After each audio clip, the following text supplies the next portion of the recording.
What's going on, everybody? Welcome back to another episode of Mavs Weekly here on Jacob Harris Media on YouTube or wherever you're watching. Appreciate you tuning in. If you don't mind, please like, subscribe, let me know what you want to hear about next. Well, let's get to it. So we got a lot to cover today. I want to talk about Tarik Biberović a little bit. I covered the trade already. Big 16 trade, ton of draft picks, ton of players. Mavericks ended up with Santi Aldama and Marcus Sasser, and I've already talked about those guys last week, but I want to get into Tarik Biberović and why I think he's a much bigger addition than people are kind of giving the Mavericks credit for right now. And then we're going to kind of dive into a couple moves the Mavericks could make in restricted free agency. We'll talk about one. I don't really think either are going to happen, but we're going to talk about why they probably won't happen at this very moment. And then I'm going to dive into my biggest takeaways from the Summer League game, the two Summer League games. Sergio de Larrea has really impressed me. Morez Johnson obviously has been a beast. And then we're going to kind of look at where those guys are, where most of the Summer League guys, where I think they're going to end up on the team, not on the team, where they're going to be rotation-wise. And then I'm going to kind of look ahead to where the depth chart is at this very moment, not including any potential trades or anything, just kind of where the Mavericks roster is right this second. So, let's jump into it. The Mavericks officially signed Tarik Biberović this week, and it wasn't the biggest headline of the offseason, but I think this is the exact type of move a smart organization like the Mavericks needed to make. He's a 24-year-old wing. He's 6'7". He's played high-level EuroLeague ball for a while now.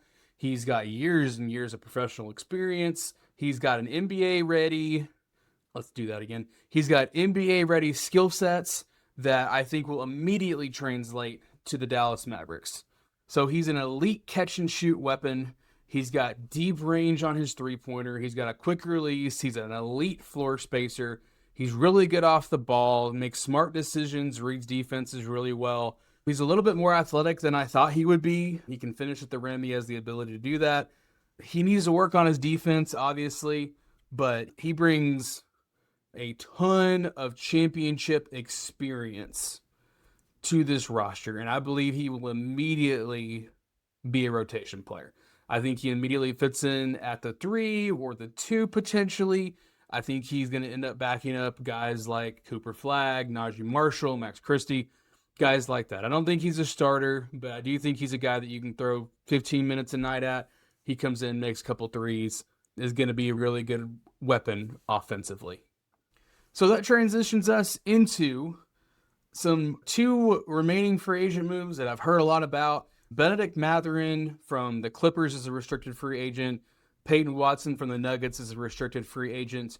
These are both guys I think would fit on the Mavericks roster, but I want to talk about each situation individually. So I spent the last few days digging through salary cap numbers, trade exceptions, MLE, stuff like that.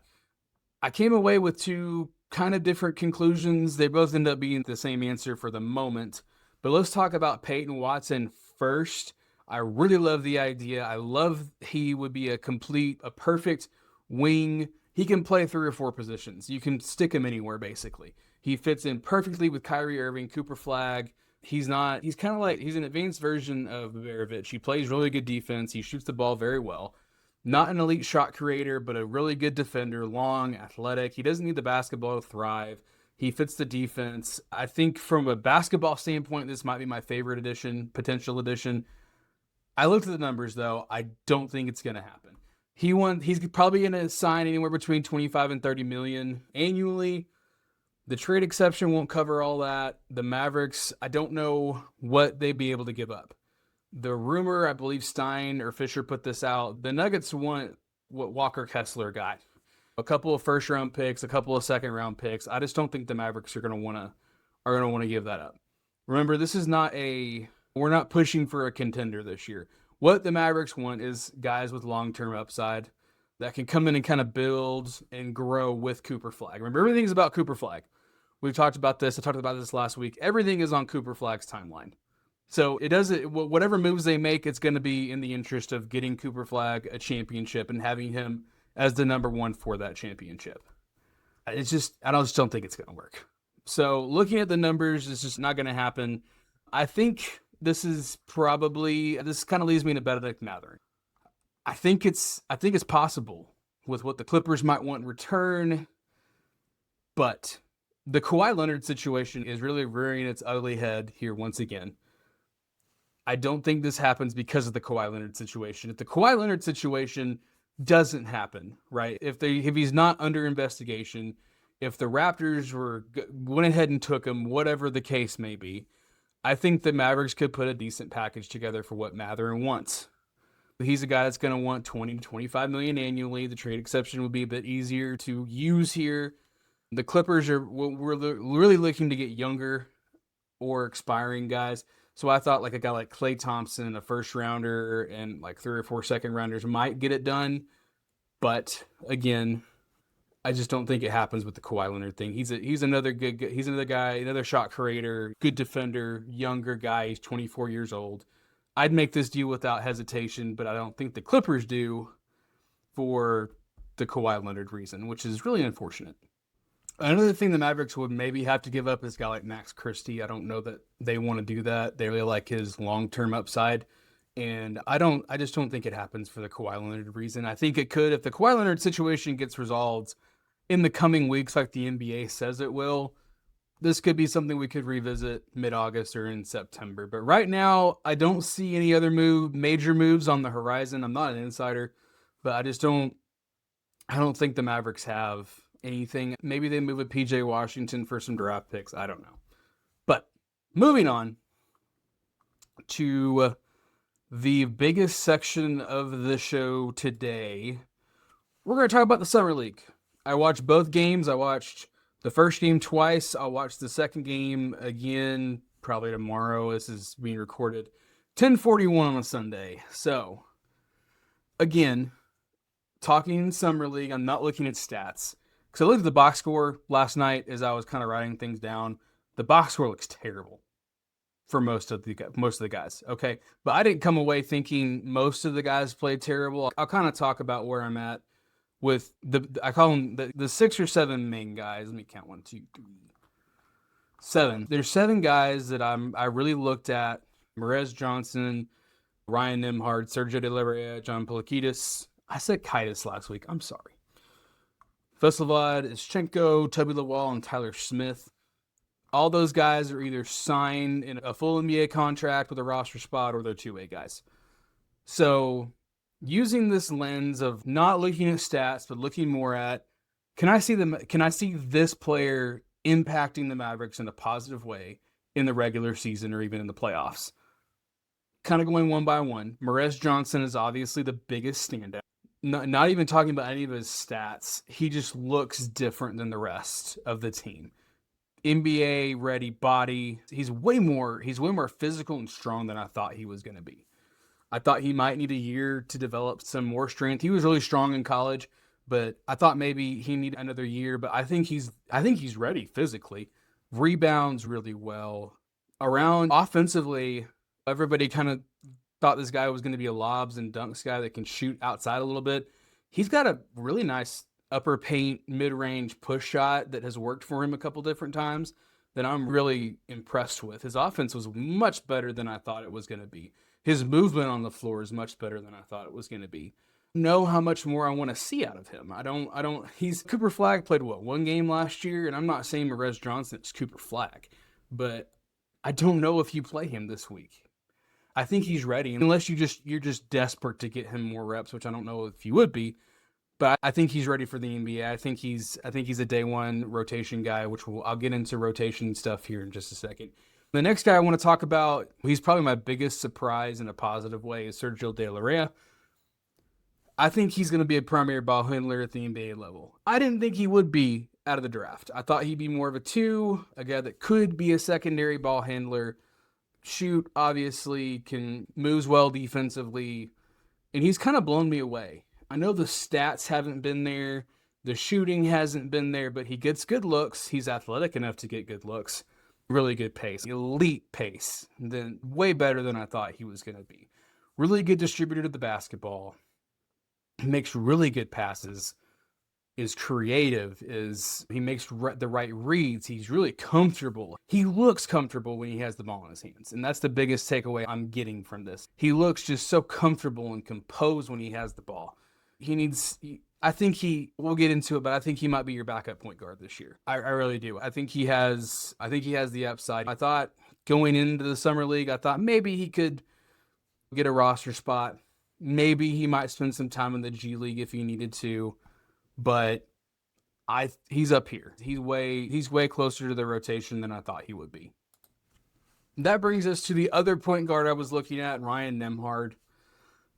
This is going to be a bit rough, so bear with me. I think he's an excellent passer. He's got really good basketball IQ, makes good decisions some of the time, can shoot the ball. However, they were hunting him last night against the Lakers. It was pretty obvious. They hunted him at times. He's really small. If he switches on anybody but a point guard, it's an automatic bucket. And I like his game. I liked his game coming out of college at Gonzaga. I really liked him. I thought maybe he could be, if he could bulk up defensively and get a bit stronger there, he could be a rotation guy. I don't see it right now. Hard. He's got a guaranteed roster spot at the moment. Time will tell if that stays that way. I don't know. I don't have any information on that. I think he's going to make millions playing basketball, right? But I think he's a EuroLeague guard. I think he's a really elite EuroLeague guard. He might bounce around the G League, but I think he's gonna end up in Europe one day. He's a good player. I just don't. Last night, the first quarter of last night's game, I've been watching 4 or 5 years now. That might have been the worst quarter of basketball I've seen him play. He looked so uncomfortable, made so many bad passes, missed. Morez Johnson was wide open 2 feet from the rim like a couple of times in that first quarter, and Nembhard just didn't see him. And maybe that's because he's covered by bigger guys. I don't know. I don't see him as a rotation guy right now. He might make a roster spot. Maybe he'll develop some defensive skills the next year or two. But as of right now, I don't see him as a rotation guy. And that moves us to the other guy that I was really hoping would take a step forward is John Poulakidas. He's probably my biggest disappointment out of this group. He's a great shooter when he's open. He's an elite shooter when he's open. I've watched him since he played at Yale. The issue is he's not good enough athletically. He's not talented enough athletically to get the separation he needs unless there's a ton of screens going on. There has to be massive chaos and he just pops open for this to work. And he's good. He's got a nice step back. He's okay. He's a good shooter. Defensively, he's not there. He gets bullied by wings. I'm just not convinced he's an NBA athlete. He's an NBA shooter, in my opinion. I'm just not concerned he's an NBA athlete, and that's where I'll leave that. Moving on to Vlad Ishchenko. I'm sure I'm butchering that name, by the way, so sorry in advance. I think he's closer to NBA ready than maybe I thought he would be. He has elite athletic tools, right? He's a better defender than I expected. The first 2 games, he's done 2 or 3 things every game that I'm like, wow, that's an NBA trait right there. Whether it's defensively, whether it's a dribble move to the rim, he's just really raw. He makes too many mistakes right now. I love the upside. I love it. I think he will be an NBA player, but I think he needs a year or 2 in the G League to develop. I think he just needs to play. I think he needs to play against guys with this speed, the NBA speed, and I think he'll get there. But right now, I think he needs, like I said, another year. I think he needs a year in the G League to kind of star and had the ball in his hands a bit more offensively, and I think he'll get there. So moving on to Toby Lawal. Number 1, he's an NBA-ready athlete. That was never the question with him coming out of college, out of ECU and Virginia Tech. Elite explosiveness, high motor, defends at a very high level. Offensively, it's not there. I know he hit a 3 last night. I know. He needs a year or 2 as well. I think he could potentially give you some minutes this year in infrequent spurts. I don't think he's there quite yet. And I think he's in the same category as I'll talk about here in a second. And that brings us to our last guy on the list, Tyler Smith. He's a 2-way player. I'll be honest, I don't see it. Maybe obviously the coaching staff sees him every day. He's a stretch big type. He can shoot the ball pretty well. He made a couple of good plays last night. I was more impressed with game 2 than game 1 for him. Game 1 with him, I did not see why they had him signed to a two-way, but I kind of see it now. I just don't know if he's quite ready. Obviously, the two-way contract is perfect for that. I don't know. He's 23. I don't know if he ever gets over the top, but he's an intriguing prospect as well that I like. So now what I'm going to do for these guys, I'm going to put them in tiers. So my top tier is rotation player day 1. And obviously the only guy in that category right now is Morez Johnson. We talked about it. NBA ready body. He's a lot better than I thought he would be skill wise. He's a lot better than I thought he would be athletically. He's there, right? So the second tier, I think this person is Sergio de Larrea is in the second tier, right? I think he's going to make an impact at some point this season. I don't know if it's day 1, but I think he's going to make an impact. Tier 3 are Shchenko and Lawal. They're guys that I think need more development, but I think they're going to become rotation players in the next 2 years. Obviously, both of them are high upside athletes. Lawal's already there as an athlete. Shchenko's pretty close to being there as an athlete. Both need offensive refinement. If they're going to make an impact, they need to both be there offensively a little bit better. Perfect for the G League. Go, play offense, learn offense, stuff like that. And then the final tier is guys I just don't see a path to consistent NBA minutes. That's Nembhard, Poulakidas, and Tyler Smith. I've already talked about why those guys, I don't think. With Nembhard and Poulakidas, it's more of an athletic thing. And with Tyler Smith, it's more of I don't think he possesses the skills yet to get consistent NBA minutes. Oh, good. I messed my focus up. Okay. So these aren't my final evaluations of these guys, by the way. Summer League is only one piece of the puzzle, but the biggest thing I've learned is that Dallas, it's not that they found a bunch of future stars. It's that they've got a solid developmental pipeline. I like their developmental pipeline.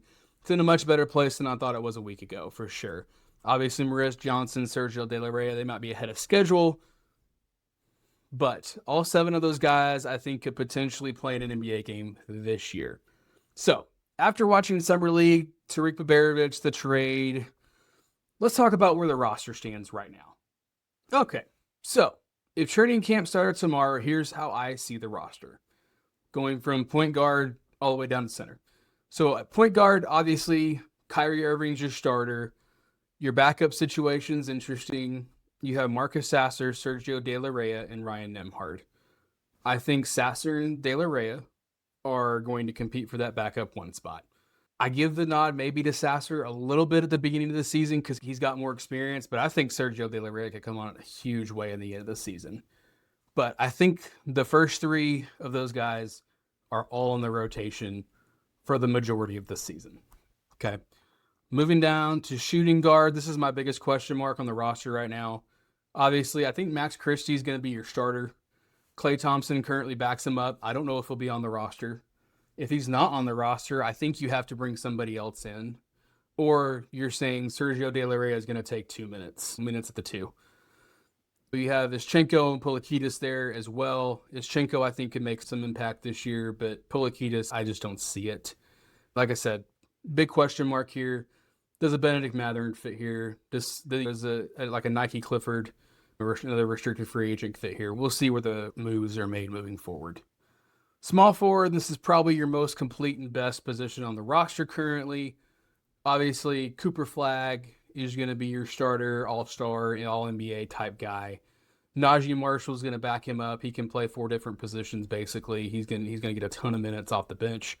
Caleb Martin's here, too. I don't know if he sticks around on the roster. He's got a $10 million salary. Veteran guy, come in, hit threes.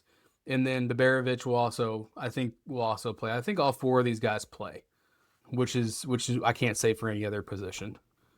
Power forward, you currently have 5 guys that I think fit this mold. 2 of them are on 2 ways. As of right now, PJ Washington is your starter, in my opinion. Again, I don't know if he's on the roster in October, but right now he's on the roster. He'd be your starter. Santi Aldama he could play the 4 or the 5 for you. If Derek Lively's not there, he could start at the 5. I don't know. Currently, I have him at the 4. Behind him, I have Morez Johnson. He's going to be a rotation guy, like I said. And then you have your 2 two-way guys, Toby Lawal, Tyler Smith. I think Lawal is closer, but Morez Johnson, obviously the big talking point. Morez Johnson, I think, is more ready than you think, and I feel like that maybe makes you a little more motivated to move PJ Washington sooner rather than later. Finally, at center, Dereck Lively. I know there was a video of him limping around this week. He's not close yet, but we're in the middle of July. He's got 4 months to really build himself up. And maybe he makes an impact immediately, maybe not. Obviously, Daniel Gafford's another big question mark on the roster. Is he still there in October? Does he get moved? I don't know. And then I added Moussa Cisse. I think he signs. He's got a $4 million restricted free agent tender that he's got right now. He, along with Cooper Flagg, Tarik Biberović, Dereck Lively, Santi Aldama, Kyrie Irving were all at the Summer League last night, all at the game last night. So I think Moussa Cisse is going to be on this roster, and I think he ends up backing somebody up at the 5, whether that's Lively, Gafford, or other unknown party.